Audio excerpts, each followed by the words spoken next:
ժողովուրդ, լավ գիտեք, որ կիսով չափ ես էլ եմ դիլիջանցի, մենք երեք եղբայրներով տարիներ շարունակ ամառը հանգստացել ենք այս քաղաքում, այնպես որ այս քաղաքը մեզ հարազատ քաղաք է, մորս քեռիների, մորս խորակույրների տանը, այս քաղաքի ամեն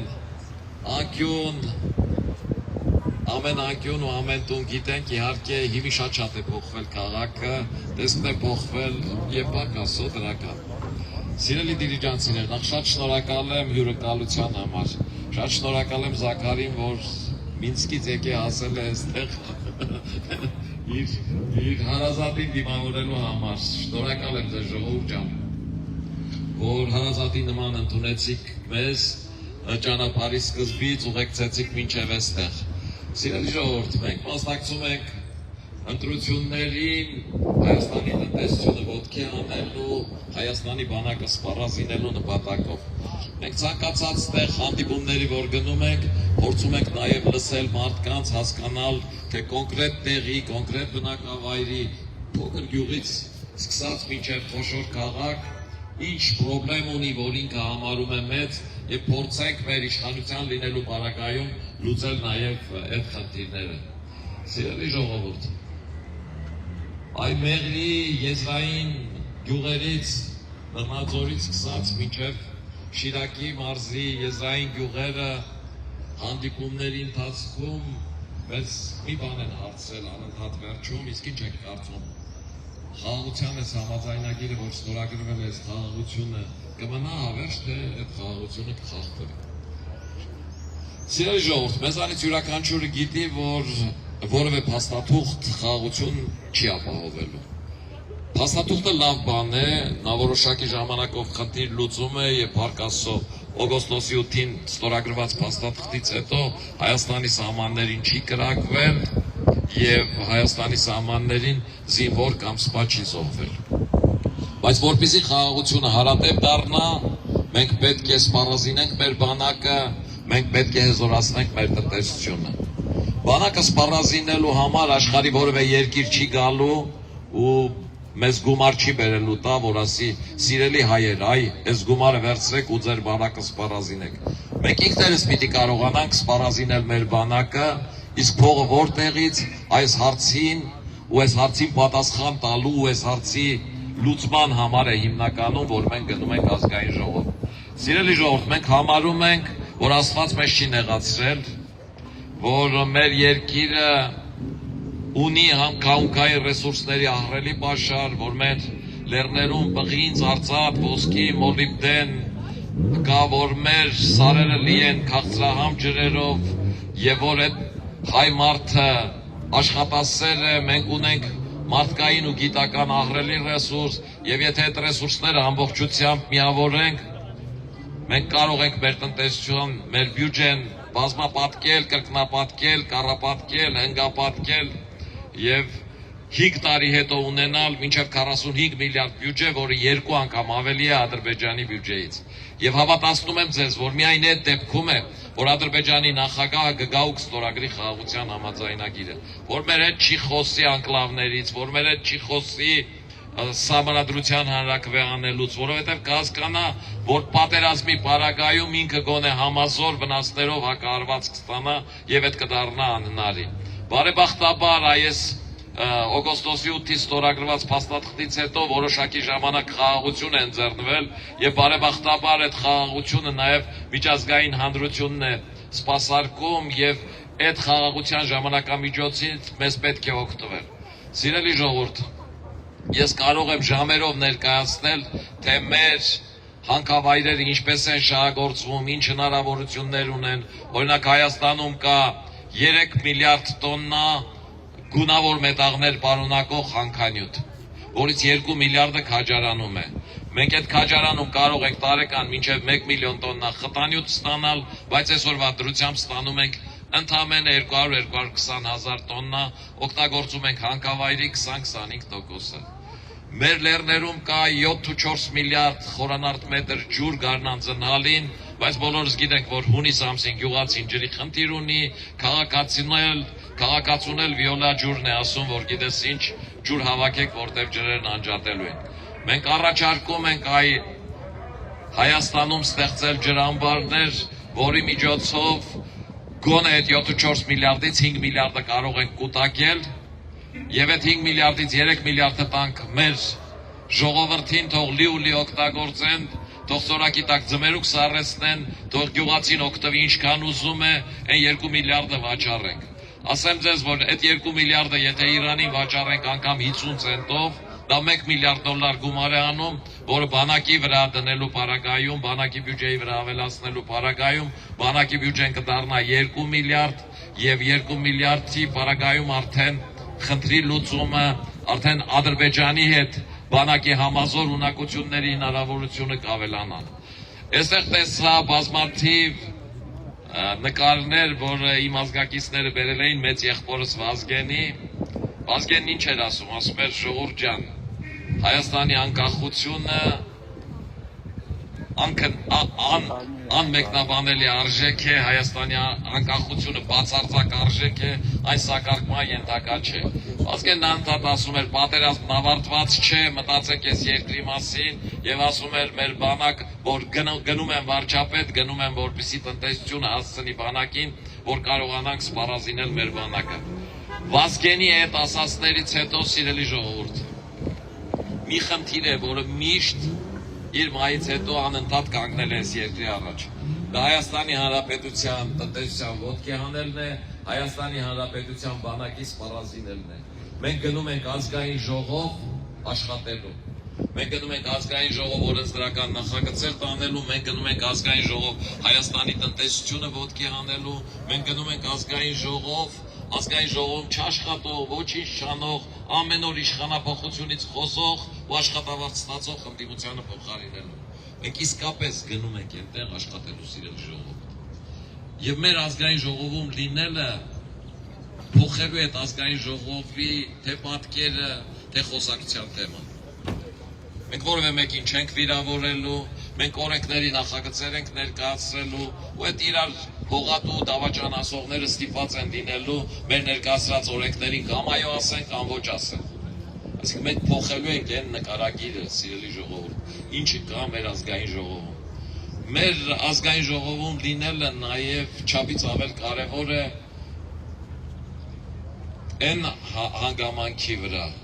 որ միջազգային հանրության ուշադրությունը կկենտրոնանա Հայաստանի վրա, որովհետև իրենք կտեսնեն, որ հայ մարդը իրապես ընտրություն է կատարել դեպի քաղաքակիրթ աշխարհ, դեպի ժողովրդավարություն, եւ թե ներդրողների մուտքը Հայաստան, ներդրողների հնարավորությունը Հայաստան կմեծանա, եւ թե ազատ վիզային ռեժիմի խնդիրը, ինչից այդքան չարչրված խոսում են, երկու վարչապետն էլ ասում էր 2 տարի հետո, վստահեցնում եմ ձեզ 6 ամիս հետո կլինի, որովհետև այդ նույն Եվրոպան կտեսնի, որ իր արժեքները դավանող քաղաքական ուժ ազգային ժողովում է, հետևաբար հայ մարդը նման ընտրություն է արել։ Մենք բազմաթիվ այլ օրինագծեր ենք տանելու ազգային ժողով, սիրելի ժողովուրդ, այդ յուրաքանչյուր ընտանիքին վերաբերվող, յուրաքանչյուր տեղին վերաբերվող։ Մենք օրինակ օրենքի նախագիծ ենք տանելու ազգային ժողով, որ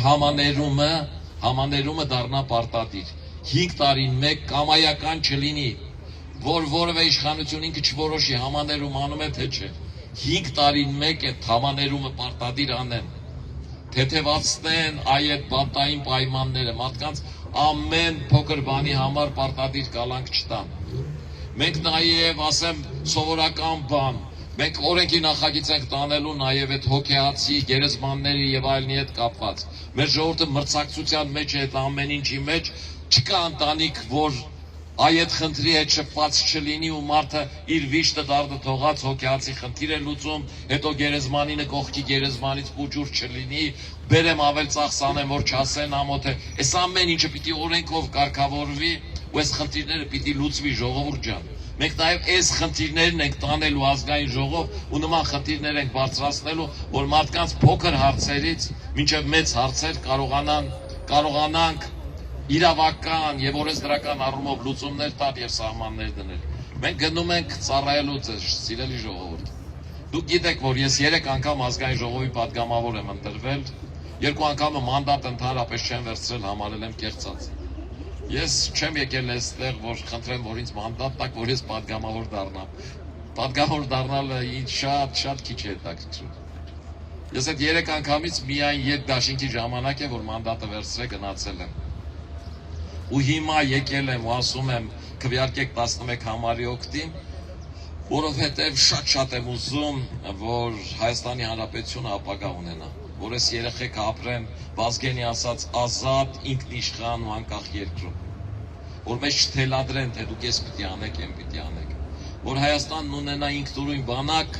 հզոր բանակ, որը պաշտպանի իր սահմանները, որ Հայաստանում հետաքրքրող հարցը աշխատավարձի բարձրացումը լինի, ոչ թե խաղաղության խնդիրը։ Եթե մենք ուզում ենք, որ Հայաստանի Հանրապետության խաղաղությունը լինի հարատև, Հայաստանի Հանրապետությունը անընդհատ աճի, մենք պիտի հիմա այս ընթացքում ունենանք թռիչքային տնտեսական աճ եւ սպառազինենք մեր բանակը։ Ես հավատում եմ դրան, որ մենք կարող ենք։ Մեր գրած ծրագիրը դա է մեկնաբանում եւ մենք գնում ենք ազգային ժողով հենց դրա համար։ Սիրելի ժողովուրդ, հետեւաբար խնդրում եւ հորդորում եմ ձեզ հունիսի 7-ին պարտադիր գնացեք ընտրական տեղամասեր եւ քվեարկեք 11 համարի օգտին։ Եվ ես վստահեցնում եմ ձեզ, որ մենք այնպիսի աշխատանք կանենք, որ դուք կհպարտանաք ձեր քվեարկությամբ։ Նաեւ ասեմ ձեզ, որ մեր ազգային ժողովում լինելը Դիլիջանի հանդեպ ուշադրությունը ել ավելի մեծացնելու է։ Ես ընդհանրապես տեղային բաժանումների եւ այլնի կողմնակիցը չեմ, որ բաժանեն դիլիջանցի, արարատցի եւ այլն, բայց ես կան Հայաստանում քաղաքներ, որոնց հանդեպ ուշադրության մեծացումը բերելու է ամբողջ Հայաստանի վարկանիշի բարձրացման։ Դիլիջանը այդ վայրերից մեկն է։ Դիլիջանը Հայաստանի Հանրապետության քաղաքների գոհարներից մեկն է։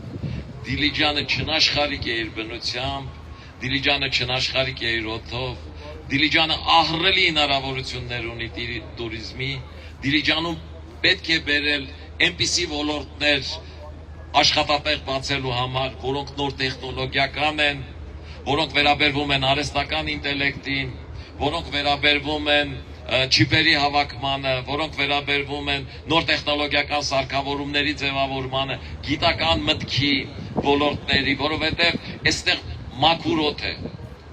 Իսկ նման ոլորտների զարգացման համար ամենակարևորը լաբորատորիաների մաքուր օդն է։ Այստեղ այդ օդը ինքն իրեն Աստծո կամքով 60-70% մաքրված է, հետևաբար նաև այս առումով, թե աշխատատեղերի առումով, թե քաղաքի որպես տուրիստական կենտրոն առումով ուշադրությունը միանշանակ ավելանալու է։ Նաև աշխատելու ենք, որ պետական տեղական կառույցների ազդեցությունը այ հողատարածքների հատկացման վրա, տուրիզմի առումով շինություններ անելու վրա հեշտացվի, ժողովուրդ ջան, որովհետև այդ ամեն ինչ այնքան են բարդացրել, որ ներդրողը հոգնում է այստեղ ինչ որ բանի հասնելու ու ինչ որ բանի անելու։ Թղթագրությունը այնքան է շատացվել, այնքան է բարդացել։ Այդ տարածքը, այդ հողը, այս բնությունը որ կա, ինքն իր համար չի։ Այդ սրբազան կով չի, այդ մարդու համար է։ Աստված որ ստեղծեց, ասեց, ստեղծում եմ, որ վերցնեք ու վայելեք։ Իհարկե այդ վայելը պիտի լինի ճարպի մեջ, բայց դրանց ընդհանրապես սրկելն է, ցարկել այդ սրբազանքով, կողից սխալել։ Հետևաբար սիրելի ժողովուրդ, ուզում եմ ասել, որ նաև ձեր պրոբլեմներին եք տեղյակ, ուզում եմ ասել, որ ազգային ժողովում լինելով նաև այդ պրոբլեմներին եք եկամուտ լինելու։ Դուք կարող եք մեզ ինձ ընդունել որպես Դիլիջանից Հայաստանի ազգային ժողովում աշխատող պատգամավոր եւ ձեր հարցերով գրել ինձ email, ես բոլոր նամակներին ինձ գրված պատասխանում եմ։ Հետևաբար հանգիստ խղճով կարող եք քվեարկել Հանրապետության կուսակցության եւ 11 համարի օգտին, կարող եք այդ անել նաեւ այն բանի համար, որ կիսով չափ դիլիջանցի եմ ու ես կողմ եմ, որ մարդիկ իրենց թասիվը պահելու համար իրենց տեղացուն են քվեարկում, ես դա ոչ թե լավ այսենց եմ համարում ու դա ճիշտ եմ համարում ու կան տրադիցիաներ, որ մենք պիտի պահենք, ինչքան էլ ասեն ուրիշ ձևերի բաներ։ Գնացեք ու քվեարկեք ու ես լրիվ անկեղծ ձեզ ասում եմ, որ այլ որևէ նպատակ չունեմ, բացի այս երկրի ինքնիշխանությունը հզորացնելը, բացի այս երկրի տնտեսությունը ոտքի անելը։ Իսկ այդ տնտեսությունից մի քիչ գլուխ հանում եմ։ Լավ եղեք, սիրելի ժողովուրդ, շնորհակալություն։